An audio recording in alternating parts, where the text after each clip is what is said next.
Bom, queridos, como eu disse, hoje nós celebramos, na verdade no dia 31 de outubro, nós celebraremos 500 anos da Reforma Protestante. Eu pensei em uma série de mensagens sobre esse assunto, pensei em muitas coisas que poderíamos dizer a respeito disso, mas na verdade eu não queria deixar passar em branco essa data. Penso que foi um marco na história, somos frutos disso. Um povo que não conhece a sua história erra na sua caminhada. Aquilo que Deus fez há 500 anos atrás, através de alguns homens, e entre eles aquele que talvez se tornou mais conhecido para nós, Martinho Lutero, aquilo que Deus fez foi algo muito especial. Se temos hoje a Bíblia em nossas mãos e podemos ler de forma livre e tranquila, isso tem a ver com esse movimento, mas sobretudo o que biblicamente esse movimento trouxe de volta para nós. É por isso que hoje eu pedi para os jovens estarem conosco aqui, para que juntos nós celebrássemos esse momento. Então, eu queria falar um pouco sobre a doutrina mais importante desse movimento, sobre aquilo que realmente foi o estupim de toda a Reforma Protestante, a doutrina sobre a qual o seu principal expositor disse que ela é a doutrina sobre a qual, ou é o artigo de fé sobre o qual uma igreja permanece de pé ou cai. Eu diria que a justificação pela fé, ou o entendimento da justificação pela fé, é sem dúvida o assunto que, se o cristão não entender, ele não entenderá na verdade o que é caminhar com Deus.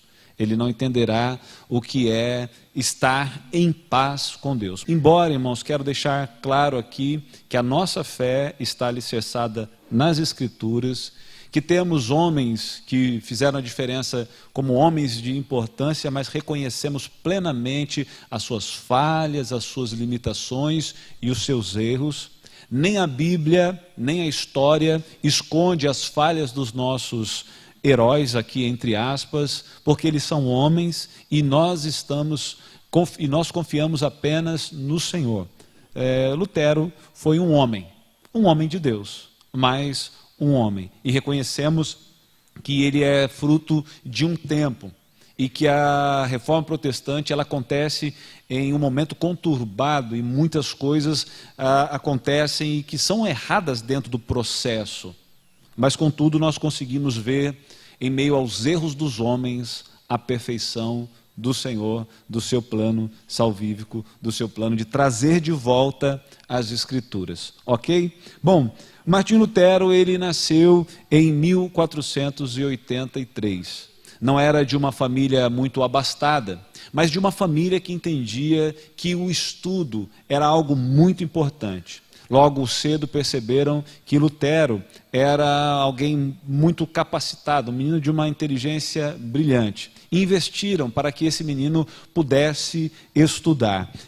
Em 1501, Martinho Lutero foi enviado para uma faculdade, foi fazer a faculdade de filosofia.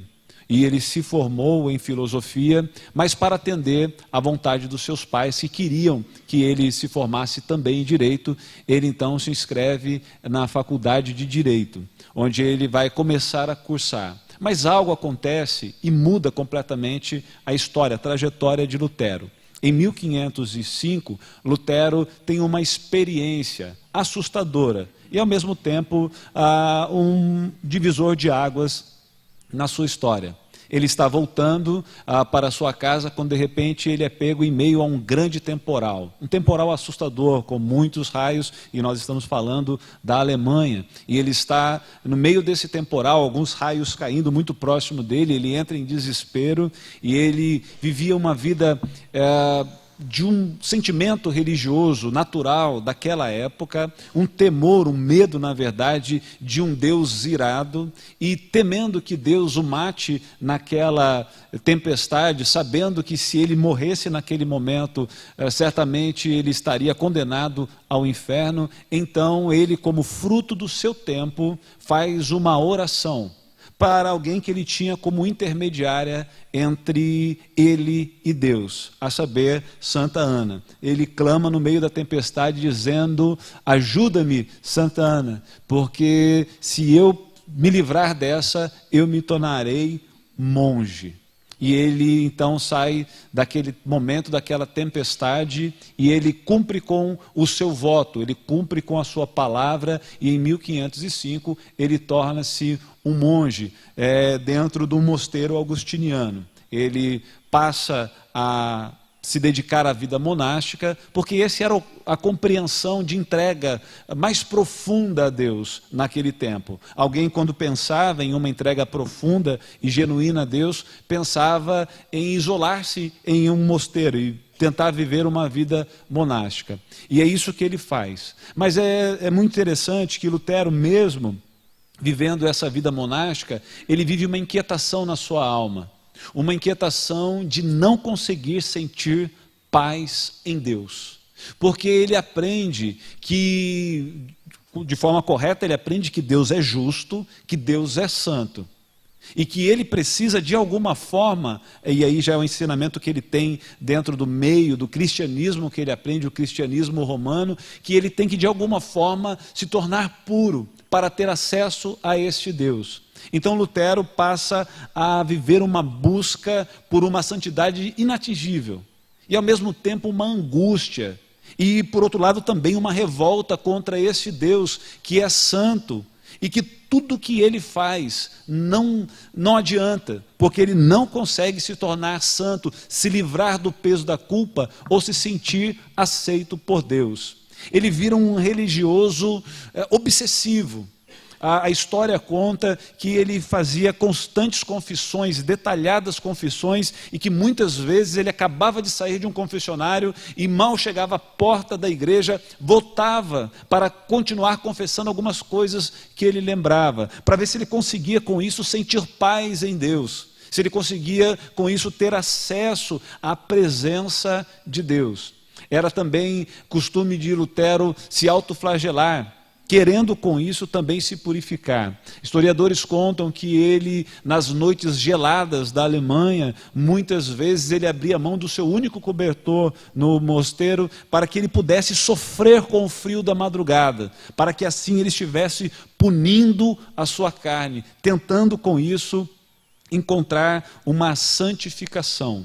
Mas nada disso apaziguava o coração de Lutero, que sem sucesso buscava por Deus sem o encontrar, porque buscava com seus méritos, porque buscava com as suas forças, a ponto que havia um misto de temor e raiva no coração de Lutero em relação a Deus. Ele se torna, ele é ordenado como sacerdote em 1507 e em 1508 ele começa a lecionar teologia em Wittenberg.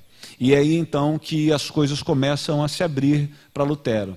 Porque então agora ele começa a ter acesso mais do que a tradição do seu povo. Mais do que aquilo das informações que eram dadas para ele, ele começa a ter acesso a livros, a leituras, a pensamentos como os pensamentos de Agostinho, mas sobretudo, ele começa também agora a ter na biblioteca acesso às escrituras sagradas, pelas quais ele se apaixona e deseja ardentemente ter um livro daquele só para ele. Mas em busca dessa libertação, em busca dessa paz com Deus, Lutero segue lutando contra si mesmo, segue se autoflagelando e tentando buscar santificação, até que ele recebe a oportunidade em 1511 de ir visitar Roma. Imaginava ele que encontraria o céu na terra, a santa cidade, Roma. Mas quando Lutero chega na cidade de Roma, a decepção dele é terrível. Roma é um lugar de prostituição espiritual. Dezenas de vendilhões, um comércio sem igual, pessoas ganhando dinheiro, vendendo aquilo que eles diziam ser pedaços da cruz de Cristo. Mas era tanta madeira que se podia fazer centenas de cruzes com aquelas madeiras. Aquilo indignou o coração de Lutero, ao ver também a conduta moral dos líderes da igreja e de como esses homens conseguiam a sua ascensão, pagando para serem bispos e arcebispos. Lutero, estando em Roma, decide subir as escadas de Pilatos, que em Roma se dizia que eram as escadas que Jesus tinha descido após o julgamento de Pilatos e que milagrosamente tinha sido transportado para Roma, de Jerusalém, transportado milagrosamente para Roma. E todos que subissem essas escadas, naquele tempo, receberiam a absolvição dos seus pecados pelo próprio Papa. A história diz que Lutero sobe degrau por degrau daquelas escadas. E em cada degrau ele para e faz uma oração, ele ora um Pai Nosso em cada degrau. Mas ao chegar no topo da escada, ele olha para si mesmo, para o vazio de sua alma, e se pergunta se tudo aquilo vale a pena. Enquanto Lutero pensa nessas coisas, aquilo que ele estava lendo em livros como a Carta de Paulo aos Romanos ressoava ao seu coração, verdades como o capítulo 1 e o versículo 17, o justo viverá pela fé. Isso bombardeava o coração de Lutero, que volta de Roma e agora ele vai se preparar para uma série de mensagens, uma série de estudos bíblicos para os alunos de Wittenberg. Ele vai ensinar a carta aos romanos, e é estudando a carta aos romanos que Lutero tem o seu coração impactado pela graça de Cristo. Em 1515, Lutero entende o que significa ser salvo pela graça de Deus. Entende que a justificação é pela fé. É preparando os seus sermões que ele entende isso, e a mudança que tem que começar em nós começa em Lutero. Há uma revolução, há uma reforma de fé dentro do coração de Lutero. Aquele homem encontra a paz, porque ele percebe que ele não mais precisa fazer algo para ser salvo, nem tampouco para encontrar-se com a misericórdia de Deus, porque a misericórdia de Deus já tinha sido derramada gratuitamente na cruz do Calvário. A partir daquele momento, Lutero começa a falar sobre isso, a pregar sobre isso e a viver essas verdades. Mas é em 1517 que um frade chamado Tetzel, Johann Tetzel, visita a cidade de Wittenberg. E ele vem com a autorização do Papa e sob a orientação de um arcebispo que tinha contraído uma grande dívida e precisava pagar essa dívida. Esse arcebispo precisava pagar essa dívida que ele adquiriu para conseguir comprar uma região, se tornar um arcebispo. Então ele estava endividado e ele envia esse Tetzel. Tetzel era um pregador itinerante, especialista em conseguir levantar fundos.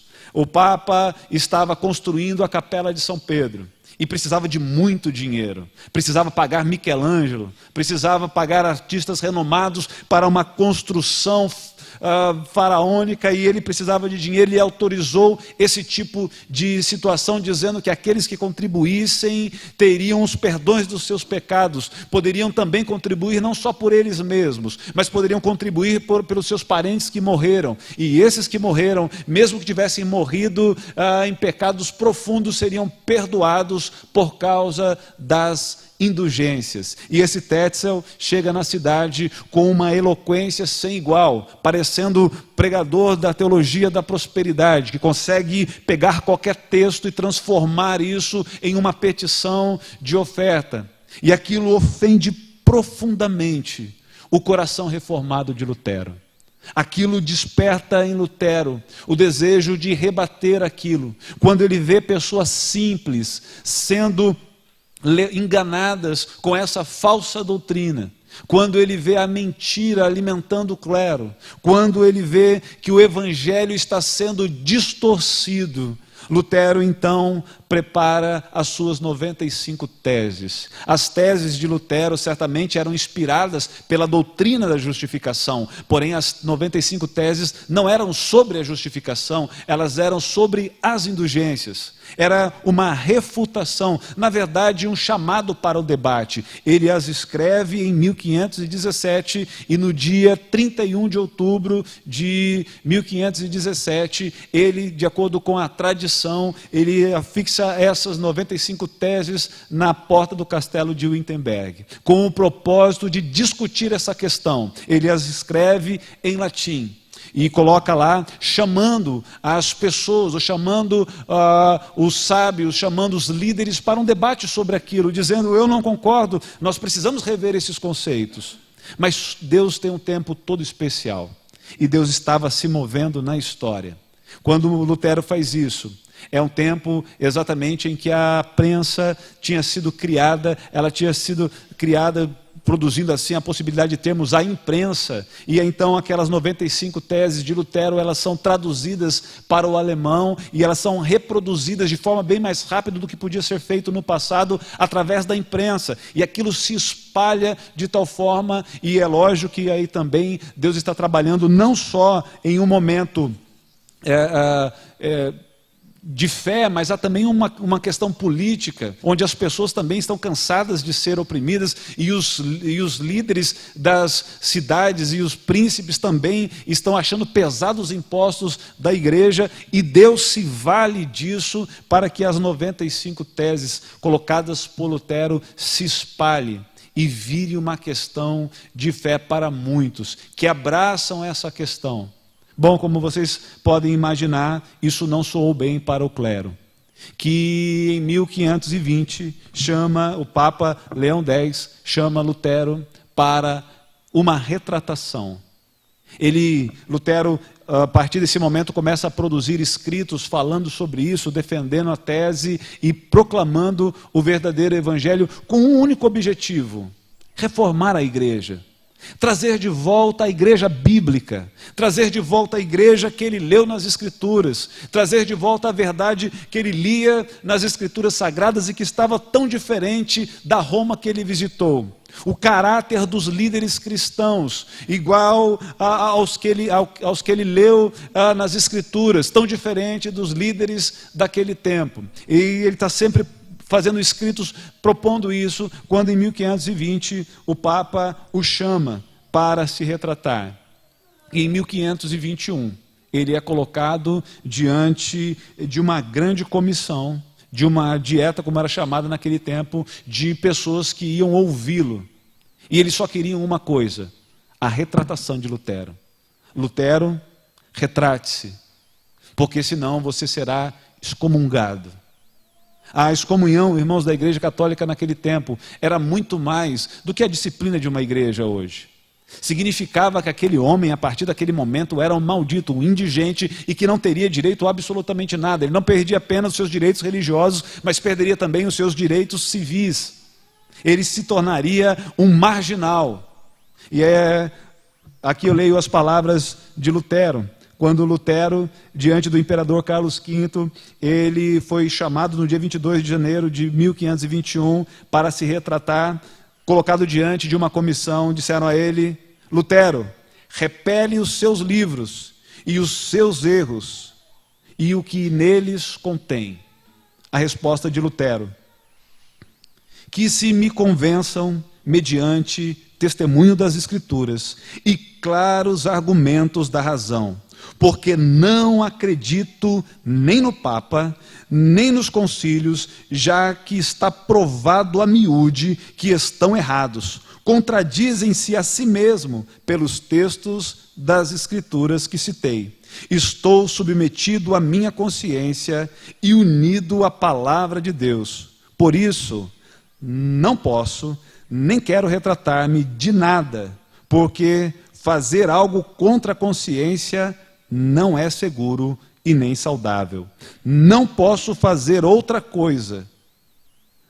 Esta é a minha posição. Que Deus me ajude. Bom, depois dessa declaração de Lutero, houve várias conferências. Eles se reuniram para discutir o futuro de Lutero. E Lutero, certamente percebendo que eles agiriam de forma ilegal, Lutero decide fugir daquele lugar. Mas no caminho, Lutero é sequestrado. Mas ele não é sequestrado pelos seus inimigos. Ele é sequestrado por alguém que simpatizava com os seus posicionamentos. Como alguém que de alguma forma olhava para Lutero e queria usar daquilo de forma política, mas certamente Deus, por sua misericórdia, preparou o príncipe da Saxônia, o Frederico, que levou Lutero. E lá ele ficou escondido durante algum tempo. O tempo necessário para ele traduzir as Escrituras para o alemão e colocar a Bíblia na língua do povo. E entregar as Escrituras que mudou a sua vida na mão de pessoas, para que essas mesmas Escrituras pudessem mudar também a vida de pessoas. Em 1525, ele se casa com uma ex-freira, um ex-monge, se casando com uma ex-freira, Catarina Vambora, e ele morre em 1546.